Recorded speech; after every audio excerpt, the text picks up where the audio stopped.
கர்த்தர் நல்லவர். அவர் Sister Sophia Allenpal talking about Revelation. Proverbs 29:18. நீதிமொழிகள் 29ஆம் அதிகாரம் 18ஆம் வசனம்.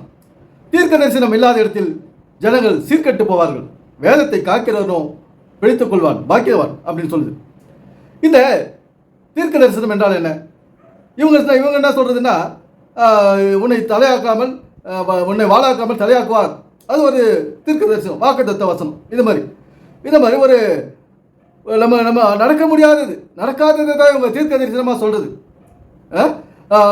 ஆண்டவர் வருகிறார், நான் அப்படி கண்ணு மூடின்னு சொல்றது. ஆண்டவர் வருகிறார், அவர் நம்மிடையே உலாவை கொண்டு இருக்கிறார். இதான் தீர்க்க தரிசனம். அவர் நம்மகிட்ட உலாவலன்னா நமக்கு என்ன? இந்த மாதிரி நடைமுறைக்கு ஒத்து வராத விஷயத்தை தான் இவங்க தீர்க்க தரிசனமாக சொல்றது. ஆனால் பைபிள் இந்த இதில் எது தீர்க்க தரிசனமாக சொல்லுது? அது இந்த ஆலன்பால் சோஃபியா அவர்களுக்கு தெரியாது. இந்த தீர்க்க தரிசனம் என்றது இப்போ ஒரு நம்ம வாழ்க்கை வாழ்றோம்னா நம்ம எதிர்காலத்தை குறித்த ஒரு தரிசனம் இருக்கணும். எதிர்காலத்தை குறித்த ஒரு தரிசனம், எதிர்காலத்தில் என்னென்ன செய்யணும், நம்ம என்னவா ஒரு படிக்கும் பிள்ளை, ஒரு first standard, second standard, third standard school லைஃப்பில் இருக்கிற ஒரு ஒரு ஸ்டூடெண்ட்டு எதிர்காலத்தை ஃப்யூச்சரை குறித்து என்ன நினைக்கணும், அதுதான் தரிசனம். நம்ம ஒரு நல்ல டெக்னீஷியன் ஆகணும், ஒரு சயின்டிஸ்ட் ஆகணும், நல்ல ஒரு ஃபார்மர் ஆகணும், நல்ல ஒரு டாக்டர் ஆகணும். அது மாதிரி இவங்க ஒரு தரிசனத்தோட இந்த எதிர்காலத்தை நோக்கி செல்லணும். அதுதான் தரிசனம், தீர்க்க தரிசனம். இவங்க சொல்றது, சோஃபியா ஆலன்பால் சொல்றதுலாம் தரிசனம் கிடையாது. வாழ்க்கைக்கு, நடைமுறை வாழ்க்கைக்கு ஒத்து வராத ஒரு விஷயத்தை அவங்க தரிசனம்னு சொல்லுவாங்க. இவ்வளோ நாள் அப்படி தான் சொல்லியிருந்தாங்க, அதை தான் நம்ம இவ்வளோ நாள் தரிசனம் நம்பிட்டு இருந்தோம். ஆனால் இந்த தரிசனங்கள், இவர்கள் சொல்லும் தரிசனங்கள் நம்முடைய வாழ்க்கையில் ஏதாவது பயன்பட்டதா? இல்லை. கடன் தீர அந்த தரிசனம் நமக்கு உதவியதா? நம்ம கடனில்லா வாழ்க்கைக்கு இவர்கள் சொல்லும் தரிசனம் நமக்கு உதவியாக இருந்ததா? இல்லையே. நம்ம வியாதி இல்லாத வாழறதுக்கு இந்த சோஃபியா ஆலன்பால் சொன்ன தரிசனம், இந்த பைபிள் கொடுத்த தரிசனத்துக்கு விளக்கம் நம்முடைய வியாதி இல்லாத வாழ்க்கைக்கு வழி சொல்லிச்சா? ஒன்றுமே இல்லை. இவங்க இந்த பைபிளோட ரகசியத்தையும் மறைபொருளையும் இவங்க புரிஞ்சுக்கிறது கிடையாது. இந்த வேதமானது நம்முடைய வாழ்க்கை சம்பந்தப்பட்டது. இந்த வேதமானது நம்முடைய அன்றாட வேலைகள் சம்பந்தப்பட்டது. இந்த பைபிளானது நம்முடைய எதிர்காலம் சம்பந்தப்பட்டது. இந்த பைபிளானது நம்முடைய எஜுகேஷன் சம்பந்தப்பட்டது. அப்படிலாம் இவங்களுக்கு தெரியாது. அதனால இவங்க வாய்ப்பு வந்ததெல்லாம் உலகிட்டு மக்கள்கிட்ட இருந்து பணத்தை கறக்குறாங்க. அவ்வளோதான். இவங்களுக்கு தெரிஞ்ச விஷயம் இதுதான். எப்படி 2 அப்பம் 200 ரூபா, 5 மீன்கள், 5 மீன், 2 மீன் 200 ரூபா, 5 அப்பம் 500 ரூபா கொடுங்க அப்படின்னு ஒரு 15 வருஷத்துக்கு மேலே ஆலன்பால் அறிவித்தார்.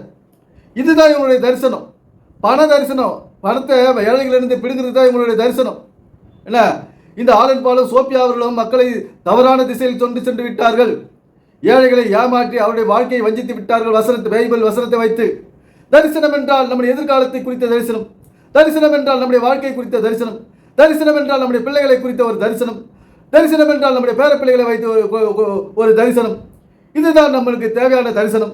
இவர்கள் சொல்வதால் நமக்கு தேவையில்லாதது, வாழ்க்கைக்கு ஒத்து வராத விஷயத்தை தான் இவர்கள் தரிசனமாக சொல்லிக் கொண்டு இருக்கிறாங்க. இதை நம்பிட்டு இருக்கோம். இவர்கள் சொல்வது தான் வேத வசனம், வேத விளக்கம், உண்மையான வேத விளக்கம் அப்படின்னு நம்ம நம்பின்னு இருக்கோம். ஆலன்பால் அவர்களோ, ஆலன்பால் ஒய்ஃபு, மனைவி சோஃபியா அவர்களோ சொல்றதா தீர்க்க தரிசனம் அப்படின்னு நம்ம யோசிச்சுன்னு இருக்கோம். ஆனால் இதுதான் உண்மை.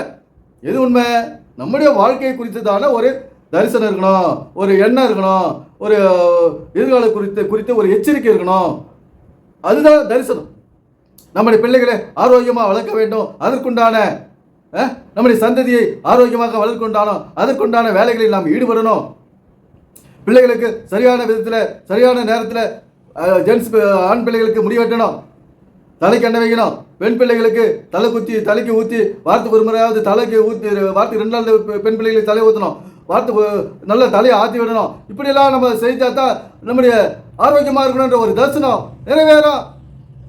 இவங்க சொல்றதெல்லாம் தரிசனம் கிடையாது. இவங்க சொல்றதெல்லாம் வேதத்தினுடைய தரிசனம் கிடையாது. வேதம் சொல்ற தரிசனம் வேற, இவங்க சொல்ற தரிசனம் வேற, விளக்கம் வேற.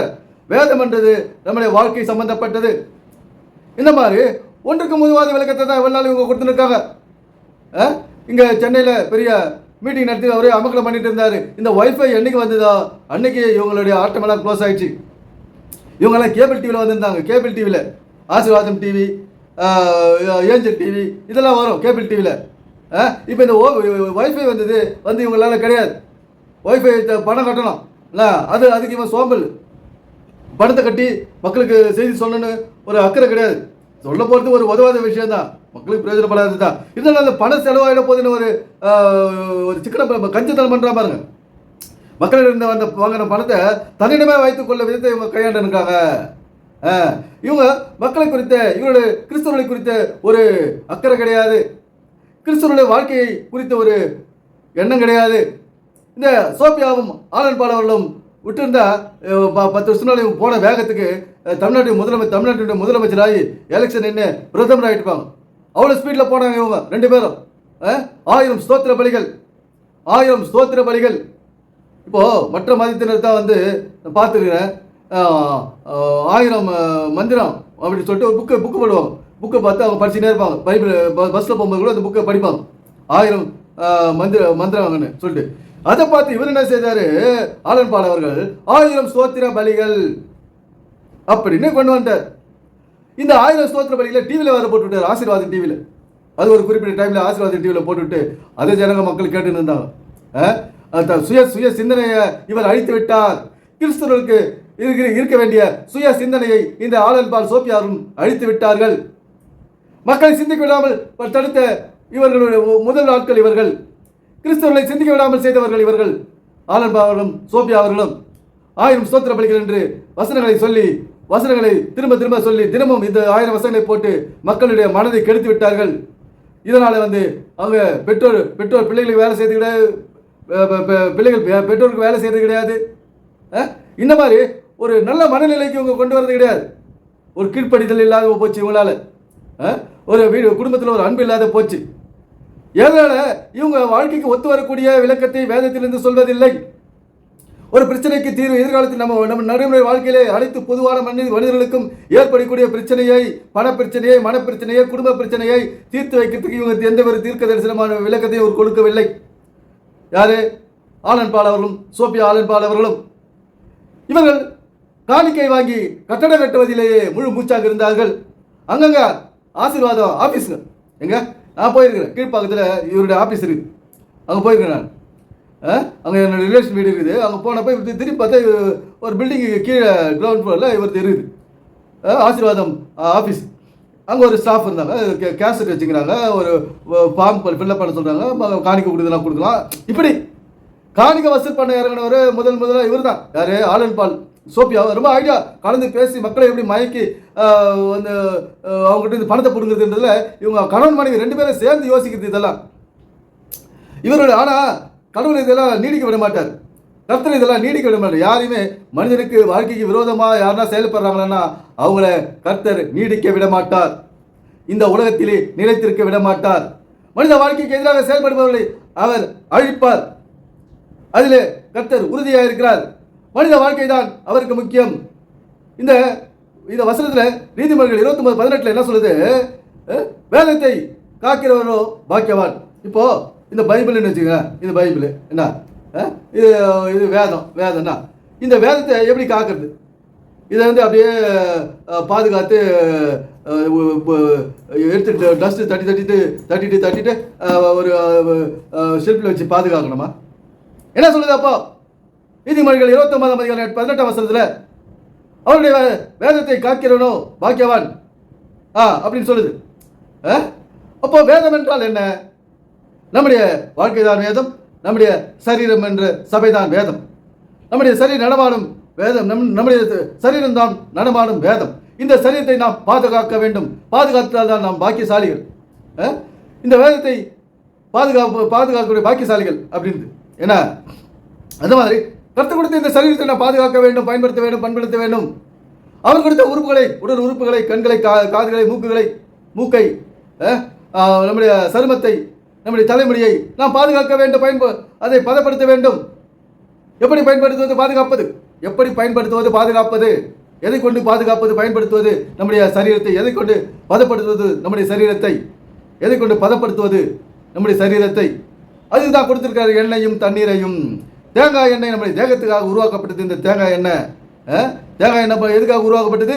நம்முடைய தேக பொலிவோடு இருக்க, நம்முடைய தேகம் பழுது எல்லாம் சரி செய்ய இந்த தேங்காய் எண்ணெயை கத்தர் கொடுத்தார், கத்தர் படைத்தார். இந்த தேங்காய் எண்ணெயை உருவாக்கப்பட்டதின் நோக்கம் இதுதான். நம்முடைய தேகத்தை காக்க கொடுக்கப்பட்ட எண்ணெய் இந்த தேங்காய் எண்ணெய். இந்த தேங்காய் எண்ணெய் நம்ம வாரந்தோறும் ஆயில் பாத் எடுக்கணும், தினமும் தலைக்கு எண்ணெய் வைக்கணும். வலிகின்ற இடத்துல இது தேங்காய் எண்ணெய் தேய்ச்சா வலி சுத்தமாக போது, வியாதி நீங்குது, உள்ளுறுப்புகள் புத்துணர்ச்சி பெறுகின்றன. நண்பர்களே, இந்த ஆலன் பால் சோபியா அவர்கள் சொல்லும் தீர்க்க தரிசன வார்த்தைகள் நம்முடைய எதிர்காலத்தை அழிக்கும், நம்முடைய சந்ததியை சீர்கட்ட நிலைக்கு கொண்டு போய் செல்லும் என்பதில் சந்தேகமே இல்லை. இந்த ஆலன் பால் சோபியாவும் இந்த வேதத்துக்கு விரோதமாக செயல்படுகிறார்கள். அவர்களுக்கு இந்த பைபிளில் இருந்து ஒரு எழுத்துக்குரிய ஒரு வார்த்தைக்குரிய அர்த்தமும் தெரியாது. அவருடைய நோக்கமெல்லாம் காசை கலெக்ஷன் பண்ணணும். 50 கோடியில் கட்டணம் கட்டணுமா? எப்போ 15 வருஷத்துனாலே என் காதில் விழுந்துக்குது. 50 கோடியில் 50,000 பேர் உட்காந்து அங்கே பாட்டு பாட ஜெபம் பண்ணுறதுக்கும் அங்கே அந்த கட்டணம் கட்டணும், அவ்வளோ பெருசாக கட்டணுமா? அதுக்காகத்தான் 2 மீனுக்கு 200 அனுப்புங்க, 5 மீனுக்கு 500 அனுப்புங்க. இது மாதிரி அவங்க சக்திக்கு ஏற்ற மாதிரி 5,000 10,000 லட்சம் கோடிகள் அனுப்புங்க. ஆலன் பாலும் சோபியா அவர்கள் நம்முடைய வாழ்க்கை விரோதிகள், இந்த வேதத்துக்கு எதிராக செயல்படும் விரோதிகள், எதிரிகள் இந்த ஆலன் பாலும் சோபியா அவர்களும். இவர்கள் சொல்வதெல்லாம் வெறும் வெற்று விளக்கங்கள், நம்முடைய வாழ்க்கைக்கு ஒத்து வராத விளக்கத்தை தான் இந்த வேத வசனங்களிலிருந்து கொடுத்து கொண்டிருக்கிறார்கள் என்று நான் மட்டும் சொல்லவில்லை, பைபிள் சொல்கிறது, இயேசு கிறிஸ்து சொல்கிறார். இந்த வேத வசனங்களிலிருந்து மனிதனுக்கு பிரயோஜனமான விஷயத்தை, மனிதனுக்கு வியாதி போக்கும் விஷயத்தை இந்த வேதத்திலிருந்து சொல்லதில்லை. மனிதன் கடன் இல்லாமல் வாழறதுக்கு என்ன வழி என்றதை இந்த வேதத்திலிருந்து இவங்க கண்டுபிடிக்கிறது கிடையாது. இவர்களுக்கு காணிக்க வேணும், அதுக்கு என்னென்ன வசனம் தேவை? இவனுக்கு இப்போ காசு தேவை 50 கோடியில் இப்போ ஆலை கட்டுறதுக்கு, அதுக்கு மக்களை பயமுறுத்துறதுக்கு என்ன வசனம் தேவை? இவங்களை எப்படி பெரிய ஆளாக காட்டுகிறது? நான் பெரிய தீர்க்கதரிசி, நான் பெரிய பிரசங்கியார், நான் பெரிய பாட்டு பாடுவர், நான் பெரிய ஜபம் செய்கிறவர், நான் பெரிய நீண்ட பிரசங்கம் பண்ணுறவர் அப்படின்னு இவங்க மக்களுக்கு காட்டுகிறது தான் இவர்கள் முன்னோக்கி செல்கின்றனர். நண்பர்களே, இது போன்ற குள்ள நரிகள், கிழட்டு நரிகள் அதிகமாக இருக்கின்றது. இந்த கள்ள தீர்க்கதரிசிகளை விட்டு விலக வேண்டும். கள்ள தீர்க்கதரிசிக்கு எச்சரிக்கையார்கள் என்று இதே பைபிளில் சொல்லுது. இதே பைபிளில் எழுதி வச்சுக்குது.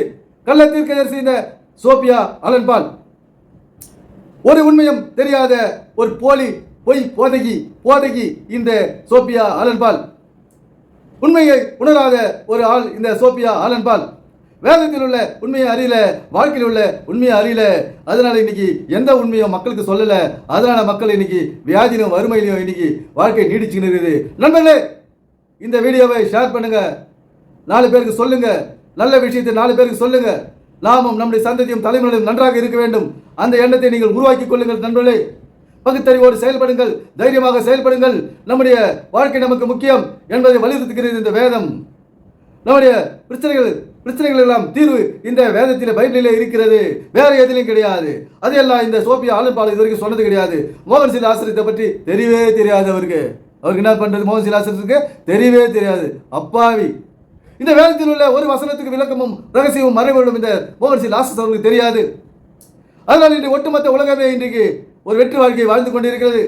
சரீரத்திலே பலனிலே புத்துணர்ச்சி இல்லை, மண்டையிலே அறிவு இல்லை, கல்வி அறிவு ஏறவில்லை.